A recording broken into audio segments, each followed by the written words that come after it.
डंडा दिखाया जा रहा है, धमकी दिया जा रहा है। बाहर कर दिए लोग, बारिश में बैठे रहे। देखिए बिछा हुआ है। अगर मालिक जनता है, मालिक हम लोग बनाते हैं। राज्य के पारा शिक्षक एक बार फिर से जो है उग्र होते हुए नजर आ रहे हैं। आज दिन भर बड़ी बारिश में भी जो है तमाम जो जितने पारा शिक्षक है वह यहाँ पर जेएमएम के कार्यालय पहुँच गए। आप लोग वार्ता के लिए भी कुछ लोग गए थे, कल कांग्रेस कार्यालय गए थे और आज झारखंड मुक्ति मोर्चा के कार्यालय आप लोग यहाँ पहुँचे। क्या कुछ बातचीत हुई? यहाँ पर तो कोई बातचीत नहीं हुआ। यहाँ तो हम लोग आराम से आए थे। हम लोग सोचे कि धरना देंगे, शांतिपूर्ण धरना देने आए थे, लेकिन जिस तरह से बारिश होने के बाद बारिश से बचने के लिए हम लोग बरामदा में खड़े थे, बैठे थे और यहाँ के जेएमएम के जो महासचिव विनोद पांडे हैं, उन्होंने दुर्व्यवहार करके उस भरी बारिश में यहाँ महिलाएं भी थी, पुरुष भी थे, शिक्षकों को बाहर कर दिया और सारे शिक्षक फिर दरवाजे पर बैठ गए। उसी पानी में सारे भीग गए और उन्होंने जिस तरह दुर्व्यवहार किया, उस दुर्व्यवहार से हम लोग व्यवहार किया। उन्होंने अपने कार्यालय से एक तरह के तिरस्कृत करके और धक्का मार के वहां बाहर किया। उन्होंने को कहा कि आप नहीं बाहर होगा तो आप लोग पर पुलिस कार्रवाई करते हुए आप लोग को बाहर करेंगे और वो लाठीचार्ज करने का भी बात करने लगे। आप लोग इजाजत ली तो उन्होंने कहा हमने बातचीत किया, बिल्कुल विधिवत, बिल्कुल विधिवत इजाजत यहाँ से कार्यालय से मैंने लिया है। मैं फोटो भी दे सकता हूँ। मैंने विधिवत यहाँ से लिया, एसडीओ से लिया, डीसी से लिया, सारे लोगों से मैंने विधिवत चिट्ठी में पत्र में यहाँ से साइन करा कर हस्ताक्षर करके मैंने जो है ले जा करके इनको हम लोग स्वीकृति लेकर के क्या होगा अब आप लोगों के आगे। बिल्कुल जिस तरह से इन्होंने कहा है, अपना वेतनमान का आधार पर तो मना करके हम लड़ रहे हैं, क्योंकि उनका मैनिफेस्टो में था वेतनमान देना। वेतनमान नहीं दिए, हम लोग उसके लिए खड़े हैं। उनसे याचक के रूप में आए थे। हम लोग जो है राजकर्मी का दर्जा मांग रहे हैं, बिहार दे दिया, हम विचार रहे हैं। तो पात्रता परीक्षा ली गई थी सरकार द्वारा, बिल्कुल टेट दिया, टेट के बाद आकलन परीक्षा भी लिया गया। हमारे साथी टेट पास भी हैं और हम लोग जो है आकलन पास करके 31,000 आकलन पास किए, जो टेट और सीटेट सुपर टेट का एग्जाम दे करके हम लोगों ने पास किया और दिखा दिया। 75% साथी एक बार में हम लोग पास किए और उसके बाद हम लोग कह रहे हैं कि भाई कम से कम तो आप देखिए, हम बहुत काबिल लोग हैं, बच्चों को पढ़ाते हैं, लेकिन ये नियमावली मिला। दुर्भाग्य मंत्री ने तो नाम बदला ना आप लोगों का, नाम अरे शिक्षा मंत्री थे तो हम लोग आश्वस्त थे। उन्होंने बहुत भरोसा दे के रखा था, नियमावली दिया, नियमावली में हम लोग को अनुकंपा दिया, अनुकंपा नहीं मिला। 1 साल हो गया, 70 साथी शहीद हो गए, मर गए, लेकिन उनको कुछ नहीं, एक कफन का पैसा नहीं मिला। आश्रितों को अनुकंपा पर नौकरी नहीं मिली, उनको 5 रुपया नहीं मिला। बताइए, हम सड़क पर हम लोग रोने के लिए। अभी तो शिक्षा विभाग मुख्यमंत्री के पास है, आप लोग क्यों नहीं वार्ता करने के लिए? वो तो बोलते हैं कि सभी का काम कर रहे हैं, सुन रहे हैं। मुख्यमंत्री बताइए, आप बताइए जी। जब से जगन्नाथ महतो जी हमारे बीच गए, माननीय दिवंगत शिक्षा मंत्री, तब से जाने के बाद पारा शिक्षक यहाँ का अनाथ हो गया है। कोई सुनने वाला नहीं, शोषण करने वाले लोग बहुत है। तो क्या शिक्षा मंत्री का काम सही से नहीं कर रहे हैं मुख्यमंत्री? शिक्षा मंत्री का जो है, हमारे माननीय मुख्यमंत्री जो है, उनसे मिल ही नहीं सकते हैं आप। लाख बार हम लोग कोशिश किए, बीच में जो लोग काम करने वाला हमारे था, लोगों की तो बड़ी संख्या है, 60,000 62,000 प्रयास लगातार करते। वही मुख्यमंत्री जो मधुपुर में बुला के हम लोग वार्ता करते थे, चुनाव पूर्व बैठा करके हम लोग से वादा लिए। क्यों ये सोतले व्यवहार आज क्यों हो रहा है? तो हम मुख्यमंत्री से पूछना चाहते हैं, हम लोग से क्या गलती हो गई?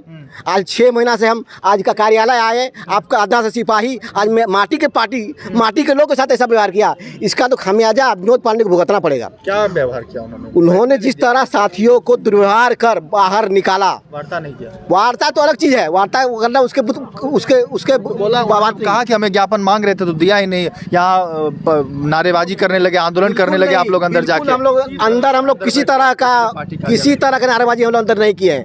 हम समझते हैं इस तरह का जेएमएम कार्यालय को समझते हैं अपना कार्यालय है। इस तरह पानी में बैठ के हम लोग वहाँ कोई हो हल्ला नहीं किए। हम लोगों ने कहा भी तक किसी हो हल्ला मत करिए यहाँ पे। हम लोग जो भी कार्यक्रम करना है इसके बाहर करना है। लोगों ने वैसा ही कर रहा था, लेकिन वो जिस तरह आए और जिस तरह तेवर दिखाया, जिस तरह पुलिस डंडा का खौफ दिखाया, जिस तरह व्यवहार किया, ये बिल्कुल निंदनीय है। इसका विरोध होगा। अगर माफ़ी नहीं मांगेगा विनोद पांडे तो इसका पुतला दहन पूरा राज्य में होगा। देखिए, विनोद पांडे का पुतला दहन की करने की बात कहे जा रहे हैं। क्यों आप लोग इतना उग्र हो गए? आप लोग जो है, सम्मान से बढ़ के कुछ नहीं है सर। सम्मान के लिए हम लोग नौकरी करते हैं, सम्मान के लिए, स्वाभिमान के लिए। और अपने ही घर में हमको अपमानित करेगा तो हम क्या करेंगे? हम जिंदा रह के क्या करेंगे बताइए। हम अपने सरकार ने चुनाव में आप लोगों से वादा किया था। बिल्कुल वादा आ रहा है। मैंने आप देखिए ऑन रिकॉर्डिंग है, ऑन रिकॉर्डिंग संविदा समाज दुमका में हुआ था और उनको वहीं पर जब संविदा समाज में बोले कि आप लोग को सरकार बनने के बाद 3 महीने के भीतर आपको 3 महीने के अंदर, अरे 4 साल हो गया, 4 साल बर्दाश्त, कोरोना आ गया था, कोरोना एक साल में, कोरोना में सरकार कोरोना में मंत्री का गाड़ी नया आता है, कोरोना में पेंशन सबको मिलता है और अपना जो सो विधानसभा में बैठ करके प्रत्येक बार विधानसभा में अपना वेतन बढ़ा लेते हैं। लेकिन हमारा जो है सो मानदेय जो 16,000 बनता है और हमको मरने के बाद हमको 5 रुपया नहीं, कफन के लिए भी पैसा नहीं मिलता है। इसके लिए सरकार के पास कोरोना नहीं है। इसके लिए वित्तीय एगो रामेश्वर उरांव कहाँ से आगे वित्त मंत्री, वो तो अटपटांग बोलते हैं, IAS है, वो तो पूर्व अधिकारी है। अरे पूरा अधिकारी है, लेकिन बोलने का बोलते हैं कि हम आप लोग जब भी मांगते हैं तो लड्डू मांगते हैं, बोलते हैं कि PF का फुल फॉर्म बताइए वो हमारा परीक्षा लेंगे। हम टेट पास, मान लीजिए हम आकलन पास है, हम 20 साल से पढ़ा रहे हैं और PF का हमको पूछेंगे फुल फॉर्म तो हमको बताए। हाँ बताएंगे, क्यों नहीं। और अब एक बात बता देते हैं, ये कोई मायने नहीं है, ये कोई मायने भी नहीं रखता है। आप इस तरह से करके मेरा तिरस्कार अपमान करते हैं। आप उस समय नहीं बोलते थे क्षेत्र में जाकर के, उसी समय संविदा समाज में पूछ लेते, हमको एक और दे देते पास करने का 30 नंबर का, वही पास करते, तब बोलते कि आप लोग को आप बनाइए सरकार, आपको वेतन मान देंगे। हम लोग चुनाव के पूर्व में, जब चुनाव नहीं हुआ था उसके पूर्व में जीत का माला उनको पहना दिए थे दुमका में, मंत्री मुख्यमंत्री को, हम माननीय हेमंत सोरेन को जीत का के लिए सेहरा पहन गए। आप जाइए, आप मुख्यमंत्री बन गए, हमारा कल्याण कर दीजिए। देखिए यही संविदा संवाद हुआ था हम लोग का, जो आप दिखा सकते हैं मुख्यमंत्री के साथ, आप इनको लिए, ये 2018 का संविदा संवाद है। ये बोल रहे हैं जो चुनाव जीतने के 3 माह के उपरांत समान कार्य समान वेतन हम दिलाएंगे, और खुद ये उनका रिकॉर्ड है।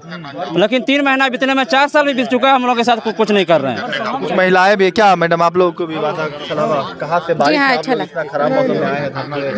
बारिश में तो हम लोग अपमानजनक शब्द बोल के ऑफिस से निकाल दिया गया। क्या महिला लोगों को भी बाहर? जी हाँ, सभी को निकाल दिया गया, साथ में पूरे भींगे हुए थे। आप तो सुबह से आए हुए देखे हुए कि क्या मेरी क्या हालत है, भींग के ही सब। और सारे साथियों को बोला गया कि आप लोग क्यों यहाँ आके बाहर जाइए आप लोग। कैसे शिक्षा व्यवस्था बेहतर होगा झारखंड का, जब शिक्षक का ये सम्मान नहीं हो रहा, शिक्षक को सड़क पे लाया जा रहा है, तो शिक्षक व्यवस्था कैसे अच्छा हो पाएगा, आप ही बताइए। हाँ, अगर आप शिक्षक को सम्मान नहीं दे पाइएगा, कहते हैं कि शिक्षक राष्ट्र निर्माता होता है, और हम उस अपने घर पे बाहर निकाले जब जा रहे हैं, तो इससे ज्यादा अपमानजनक बात और क्या होगी। कहिएगा मैडम, आप लोग महिलाओं के आए हैं यहाँ धरना प्रदर्शन? यही कहना चाहेंगे कि ऐसा दुर्व्यवहार नहीं करना चाहिए था उनको। हम लोग शिक्षक हैं, ना कि हम लोग कोई खराब इंसान नहीं है। वो भी शिक्षा जहीं से भी ले होंगे तो शिक्षक ही किए होंगे, उनको शिक्षक का सम्मान करना चाहिए, ना कि दुर्व्यवहार करना चाहिए उनको। बातचीत करने के लिए गए थे, क्या कुछ निष्कर्ष निकल पाया अभी तक?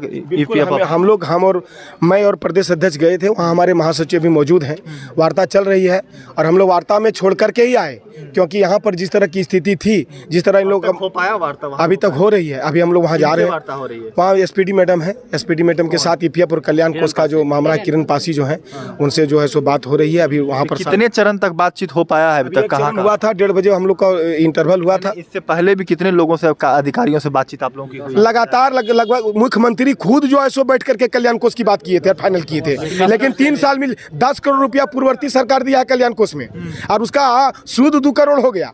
लेकिन कल्याण कोष पूर्ववर्ती सरकार और अभी सरकार जोड़ लीजिए, लेकिन हम लोग का कल्याण कोष नहीं बन पाया। ये चीज है हम लोग के साथ। EPF जब मांगने गए वित्त मंत्री को आज ज्ञापन सौंपने, तो मंत्री जी बोलते हैं कि आप लोग जो है सो हमारे यहाँ वित्त का पैसे नहीं है, हम कहाँ से आपको EPF देंगे। EPF लेना देना सरकार का कर्तव्य है, क्योंकि ये कानून है 1951 में बना कि यदि 20 मजदूर अगर एक प्राइवेट फॉर्म में भी काम करता है तो उसका EPF कटना चाहिए। लेकिन ये अंधी गुंगी सरकार हम लोग का EPF अभी तक नहीं दिया है। 2005 से EPF हम लोग को मिलना चाहिए। 10 आदमी अगर ज्वाइंट में काम कर रहा है तो इसको EPF लेना उसका अधिकार बनता है कानूनन। और ये जो आपका भविष्य निधि संगठन है, वो सरकार पर आरोप लगाया है कि आप EPF नहीं दे रहे हैं, इसके लिए सरकार को पूरा वित्तीय कटौती किया है। तो सरकार तो कहती है कि केंद्र सरकार से उन्हें पैसा नहीं मिलता है, इसी कारण से वो विकास नहीं कर पा रहे हैं। EPF में सर काहे को हमको विकास, हमको क्या विकास करते हैं क्या नहीं करते हैं। EPF का पैसा केंद्र सरकार रोक दी है क्या? ईपीएफ का पैसा 1951 में बोल रहे हैं बना नियम, तो ईपीएफ का तो कानून है, वो नहीं दे रहा, इसलिए बहुत जगह पैसा इनका फ्रीज किया गया है और परियोजना निदेशक को निर्देश दिया गया। पैसा घोटाला हो रहा है क्या? घोटाला नहीं हो रहा, नहीं देना चाहते हैं क्योंकि कुछ पैसा राज्य सरकार को भी देना पड़ता है। हाँ, सरकार का पैसा पड़ा हुआ है, लेकिन सुनिए 29,000 करोड़ परियोजना का पैसा फ्रीज किया गया भविष्य निधि संगठन के ईपीएफओ के द्वारा, लेकिन हम लोग को नहीं देगा। 700 परियोजना कर्मी को ईपीएफ का लाभ चुपके दे रहा है क्योंकि वो ऑफिस में बैठते हैं, लेकिन हम लोग दिन रात सेवा देने वाले बोले तो कि उग्रवाद क्षेत्र में, जंगल में, पहाड़ों में, नदी पार करके हम लोग शिक्षा व्यवस्था को कायम किए हैं, लेकिन हम लोग को ईपीएफ का पैसा नहीं दिया गया। ये है दुर्व्यवहार, ये है असमानता, ये है घोटालाबाजी और ये हम लोग के साथ दुर्व्यवहार। आगे क्या होगा? आगे तख्ता पलट होगा, हम लोग के सम्मान के साथ खिलवाड़ होगा तो मोहराबादी 2 तख्ता पलट करेगा सहायक अध्यापक संघ। जिंदाबाद। तो देख सकते हैं तस्वीरों के माध्यम से किस तरीके से जो है अब मोराबादी पार्ट 2 करने की बात कही जा रही है, तख्ता पलट करने की बात की जा रही है। उम्मीद करते हैं कि हेमंत सरकार जो है जल्द से जल्द जो है। अगर आपको हमारा वीडियो पसंद आया हो तो इसे लाइक और शेयर जरूर करें और हाँ, हमें सब्सक्राइब और फॉलो करना ना भूलें।